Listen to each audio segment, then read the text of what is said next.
കേരള രാജ്യാന്തര നാടകോത്സവത്തിന് നാളെ തൃശൂരിൽ തുടക്കമാകും. കേരള സംഗീത നാടക അക്കാദമിയുടെ ആഭിമുഖ്യത്തിൽ നടക്കുന്ന 10 ദിവസത്തെ നാടകോത്സവം മുഖ്യമന്ത്രി പിണറായി വിജയൻ ഉദ്ഘാടനം ചെയ്യും. 7 വേദികളിലായി 38 നാടകങ്ങളാണ് ഈ വർഷം ഇറ്റ്ഫോക്കിൽ എത്തുന്നത്. കേരള സംഗീത നാടക അക്കാദമിയുടെ ചെയർമാനായി മട്ടന്നൂർ ശങ്കരൻകുട്ടി ചുമതലയേറ്റ ശേഷമുള്ള നാടകോത്സവമാണ് ഈ വർഷം നടക്കുന്നത്. ഞായറാഴ്ച ഉച്ചയ്ക്ക് 2 മുതൽ മട്ടന്നൂരിന്റെ പ്രാമാണ്യത്തിൽ 101 മേളക്കാരെ അണിനിരത്തിയുള്ള മേളം നാടകോത്സവത്തിന്റെ വിളംബരമാകും. വൈകിട്ട് 5:30 മുഖ്യമന്ത്രി പിണറായി വിജയൻ ഔദ്യോഗികമായി ഇറ്റ്ഫോക്ക് ഉദ്ഘാടനം ചെയ്യും. നവീകരിച്ച ആക്ടർ മുരളി തിയേറ്ററിന്റെ ഉദ്ഘാടനവും മുഖ്യമന്ത്രി നിർവഹിക്കും.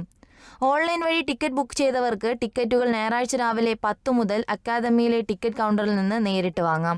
ഓൺലൈൻ സംവിധാനം ഉപയോഗിക്കാത്തവർക്ക് ഓരോ ദിവസത്തെയും ടിക്കറ്റുകൾ ഉച്ചയ്ക്ക് 1:30 മുതൽ 2:45 വരെ കൗണ്ടറുകളിൽ നിന്ന് ലഭിക്കുന്ന വിധമാണ് സജ്ജീകരണം.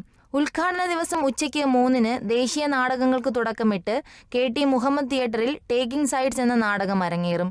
3:30-ന് ബ്ലാക്ക് ബോക്സിൽ മലയാള നാടകമായ നിലവിളികൾ, മർമ്മരങ്ങൾ, ആക്രോശങ്ങൾ എന്നീ നാടകങ്ങൾ അവതരിപ്പിക്കും. അന്താരാഷ്ട്ര നാടകങ്ങൾക്ക് രാത്രി 7 മണിക്കാണ് തുടക്കമാകുന്നത്.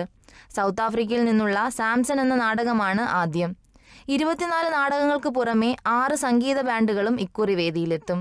എല്ലാ ദിവസവും രാവിലെ 10 മണിക്ക് 45 മിനിറ്റുള്ള പൊതുപ്രഭാഷണം നടക്കും.